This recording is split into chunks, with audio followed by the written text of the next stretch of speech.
Well. Welcome back to New York Sports WickerMedia. I'm Watsu-K99. Thank you, as always, for taking the time to watch these videos.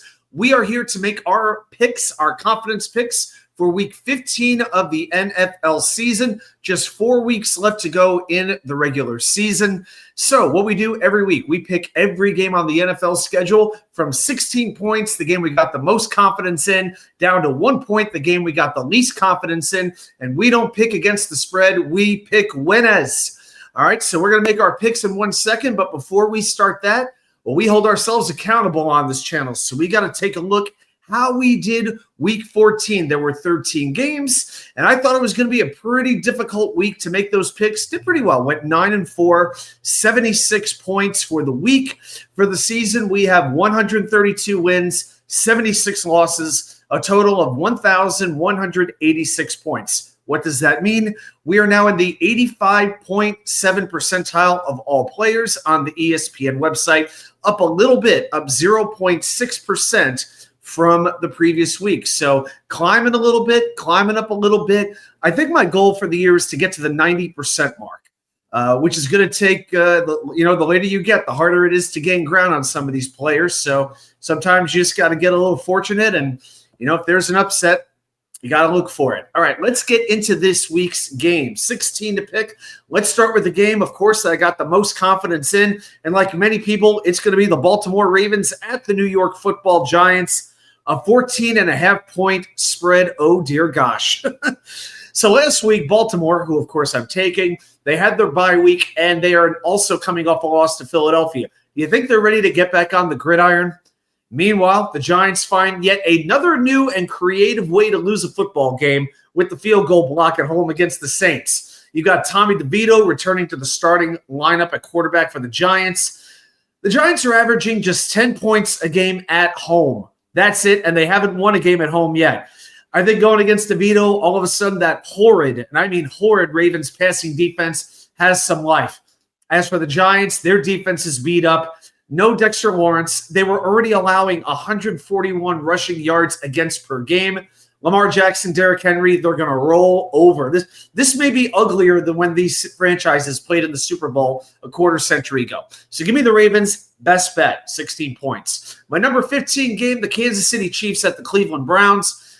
One of these teams find ways to win and is working towards clinching the top seed in the conference, while the other one is pretty much ready to pack it in. Jameis Winston, we know he's talented, but he's very turnover prone, and that Kansas City defense is very opportunistic. They take advantage of mistakes. Knowing the Chiefs, I'm thinking it'll still be kind of close, but Chiefs win by 7 to 10 points. And by the way, the Chiefs this season in one-score contests, 10-0. Give me the Chiefs 15 points. So 2 road teams in a row. Am I going to make it 3 straight road teams? I am not. My number 14 game, the Chicago Bears at the Minnesota Vikings on Monday Night Football, one of the games in the doubleheader. This will be ugly. The Bears have dropped 7 straight. Caleb Williams, he gets sacked 5 times per game on average. And even though he hasn't turned the ball over much in a while, I see multiple turnovers against that Vikings defense that brings the pressure. And Sam Darnold, well, his price tag for this offseason, it's going up by the week. By the week. Last 4 weeks, 11 touchdowns, no interceptions. Give me Minnesota at US Bank Stadium. Let's go to my number 13 game, the Cincinnati Bengals at the Tennessee Titans. Well, last Monday, I thought Cincinnati's defense would play well enough to win against Dallas. Thought Trey Hendrickson would make an impact, and he sure did on that last drive of the game. I think Tennessee would have to put up 30 points just to hang with Cincy. And last week against the lousy Jaguars defense, they scored 6. Come on, the Titans have scored just 12.5 points per game in their last 2 losses. Will Levis is dealing with a shoulder injury. He's been sacked 24 times in his last 5 games. Now, I know Cincinnati has scored 27 points or more each of their last 5 contests. Meanwhile, Tennessee has scored 20 or fewer in every game but one since their Week 5 bye. Give me Cincinnati on the road. I got a lot of road teams here, and I'm just going to keep riding on the road here. The Washington Commandskins at the New Orleans Saints. No Derek Carr for New Orleans. That means Spencer Rattler. Oh, boy. Yeah, a lot of people like him. I am not the biggest fan of his. Alvin Kamara has been ill this week. He missed a practice already this week. Washington, they're coming off their bye, and I think they really needed it. I think Jaden Daniels will be refocused against a pass defense that allows almost 250 yards per game. Washington on the road. Number 11, hold your nose. It's the New York Jets at the Jacksonville Jaguars. Even CBS, the CBS network said, here, Fox, we don't want it. You take it. Merry Christmas. Take our crappy game.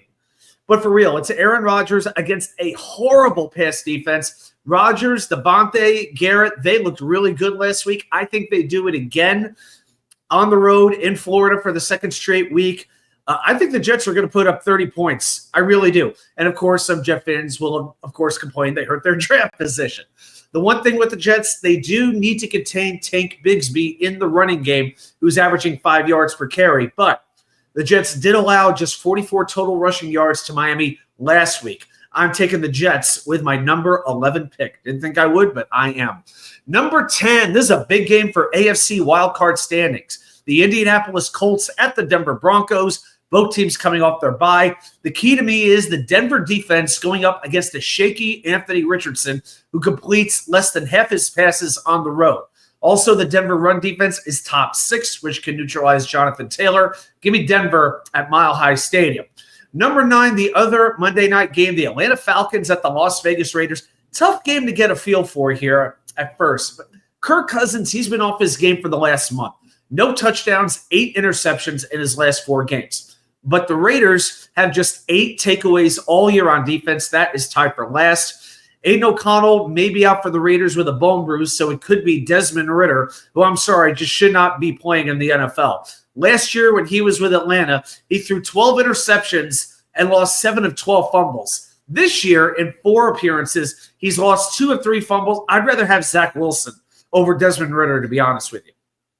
Give me the Falcons on the road. Number 8, the New England Patriots at the Arizona Cardinals. Now, Arizona's lost 3 in a row. I think this is, a come to Jesus sort of meeting here. They know that this is do or die. They will be at home. If they don't win this game, I could see them going into the tank for the rest of the season. Kyler Murray, I think, will have a get-right game along with his offense. I think Drake May will keep New England close, but I'm going to take Arizona. Number 7, game of the week, the Buffalo Bills at the Detroit Lions, possible preview of the Super Bowl, definitely the Nance and Romo game.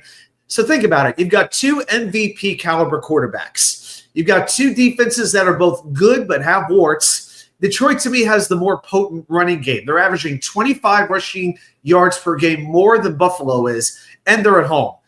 It is hard to imagine Buffalo dropping 2 straight. But I thought the Bills' defense, well, there's no doubt. They did not play well against the Rams. It's hard for me to imagine they rebound against the Lions at Ford Field. And Buffalo, good as they've not been a very good road team. They played 4 road games against teams that have a winning record, and they've gone 1-3 in those games while allowing 28 points per game. 4-3 on the road this year. I'm taking Detroit at home. Number 6, the Miami Dolphins at the Houston Texans. Houston coming off their bye. I think they needed it kind of like Washington did. Their offense has never quite looked right this year. I didn't like what I saw at all from the Miami defense, Jalen Ramsey in particular. I think it's a high-scoring game, but I think the difference between last week for Miami and this week is Tua's going to get hit a little bit. That did not happen at all. Jets did not even get a quarterback hit, let alone a sack. I think that will happen with the Houston defensive line. Houston makes a few more big plays than Miami does, and they win it. Number 5, Sunday night. This is going to be a fun one. The Green Bay Packers at the Seattle Seahawks. When these 2 teams get together, especially in Seattle, crazy things happen. Now, the Packers, I'm going to take them. They get a little extra rest after their loss in Detroit the previous Thursday.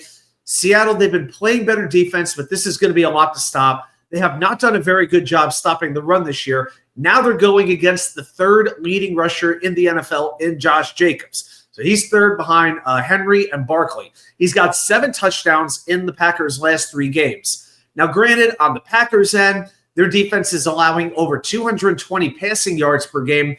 And now Geno Smith has been very potent throwing the ball through the air. Over 280 yards in 6 games. I think it's going to be very, very close.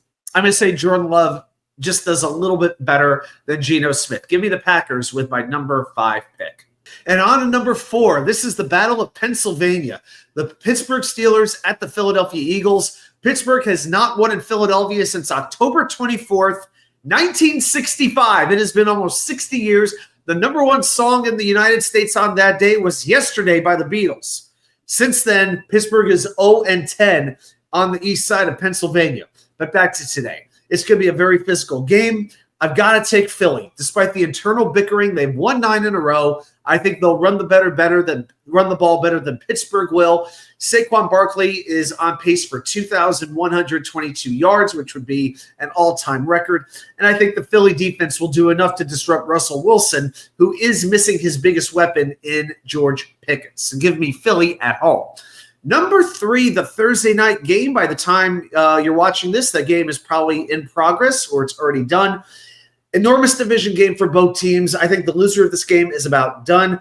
Last week, the Niners blasted the Bears while the Rams had a pretty amazing win at home over Buffalo. On a short week, on Thursday Night Football, late in the season, I typically opt for the home team, but I'm not going to do that. I think the Niners will really need Brock Purdy to play as well as he can, as the Niners are down at least 2 running backs, possibly a third. Nick Bosa is iffy at best. Trent Williams is out again. And even though the Rams defense is 28th against the run, you can only take so many blows, okay? And the Rams running game on offense, it's perked up the last 2 weeks, averaging 146 rushing yards per game. And Matthew Stafford's just a different quarterback in December. Since he was traded to the Rams in 2021, he started 11 games in December. He's 10-1 in those games. The only loss in overtime on the road in Baltimore last year. And in those games, he's averaged 273 yards per game, 24 touchdowns, 6 interceptions. I'm taking the Rams on the road Thursday night. A little risky, but that's what I'm going with. Okay, the final 2 games, not the marquee games, but I think these are toss-ups. Tampa Bay at the Los Angeles Chargers of San Diego, California. Tampa going across the country. I'm going to pick them. Chargers coming off a tough defeat. Tampa Bay's won 3 in a row with a running game that's averaging 182 rushing yards per game. Now, granted, those 3 wins were against the Giants, the Panthers, and the Raiders. You could almost say the Bermuda Triangle of football teams this season, okay? But the Chargers have scored only 17 points each of the last 2 weeks, and now Ladd McConkey is hurt. J.K. Dobbins remains out. Justin Herbert has a lower leg injury. An ankle sprain is what they're currently calling it. Even if he plays, he's not going to be as mobile or elusive in the pocket. I'm going to go with Tampa Bay to win their 4th straight game. And finally, number 1, the game I got the least confidence in is the Dallas Cowboys at the Carolina Panthers. I say at because I expect that stadium to be 60% Cowboy fans. The Panthers are actually favored in a game for the first time in 2 years. The big question, can Dallas come back to win after losing the way they did at home on Monday Night Football? I'm going to say Carolina wins it. They have 3 straight one-score losses since the bye week. They are in these games again and again. You know, Bryce Young is playing better at quarterback. Here's what I'm going to say it comes down to. Both these teams have horrific run defenses. Who's going to control the line of scrimmage? I'm just going to give the edge to Carolina doing it with Chuba Hubbard. It's a complete toss-up, but I think Carolina, they've had all these close games. I think they've just got a better mojo going than Dallas does. I'm just going to say that loss Monday night, after what happened on that final punt of the game, it's just going to be too much for them to overcome on a short week on the road. I'm going to take Carolina with my number 1 pick. All right, guys, those are my picks. If you've got some, put them right down there in the comments. Reminders, join me every Wednesday night for the live show at 6 p.m. We are less than 25 subscribers away from hitting 1,000, so hit like, hit subscribe, share it with a friend, an enemy, a neighbor, a relative, whoever it might be. But have a great rest of your day, and I'll see you right back here with more content from you know where. The Wicker Chair.